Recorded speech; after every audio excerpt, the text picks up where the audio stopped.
Although the Triumph Rocket 3 TFC is already likely sold out worldwide, the TFC will form the basis for the all-new 2020 Triumph Rocket 3. And I believe we have enough information to conduct a requested three-way shootout between the Rocket 3, Ducati Diavel S and Yamaha VMAX. We're going to pit the category's strongest rivals against the Rocket 3 and see how they stack up on paper. We'll look at horsepower, torque, weight, ergonomics, features and pricing. Starting with engine capacity, we see the Rocket 3 comes in at 2,500cc or a whopping 153 cubic inches. The Ducati Diavel S follows up with 1,262 cc's or 77 cubic inches, and the Yamaha VMAX splits the pack at 1,679 cc's or a more customary 102 cubic inches. In the horsepower stakes, we see the Rocket 3 measuring in at an estimated 168 horsepower. The Diavel S weighs in at 159 horsepower, and the VMAX streaks the field with an estimated 175 horsepower. In the weights and measures department, the Rocket 3 lands with an estimated dry weight of 294 kilograms or 648 pounds. The Diavel S sprints away with a very respectable 218 kilos or 481 pounds, and the VMAX arrives a little closer to the Rocket 3 at 281 kilos or 619 pounds. When it comes to torque, I think we all know where this is heading. The Rocket 3 produces a mind-boggling 221 Newton meters of torque or 163 foot-pound.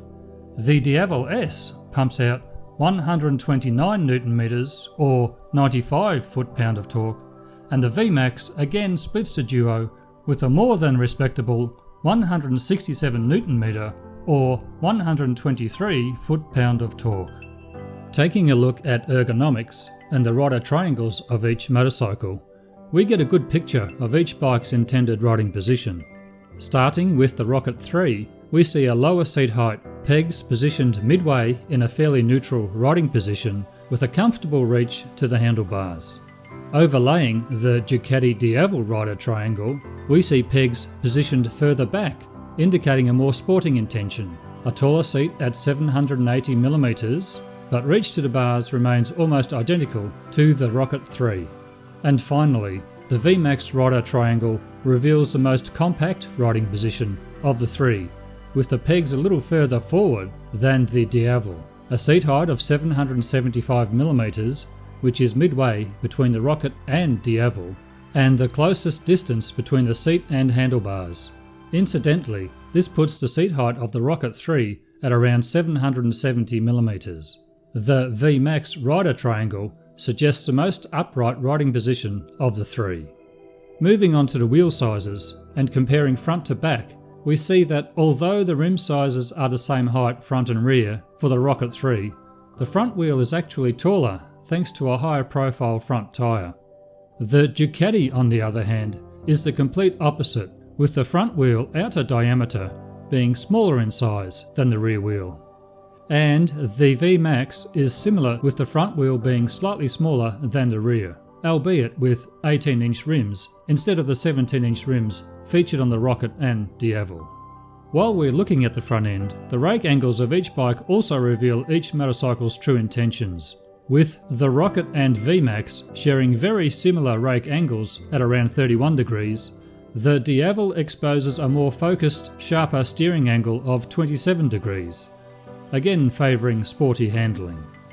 Looking at the wheelbase of each motorcycle, we see the Rocket 3 measures at 1,650mm, the Diavel S has a shorter wheelbase at 1,600mm, and even though it has the most compact riding position, the VMAX has the longest wheelbase at 1,699mm.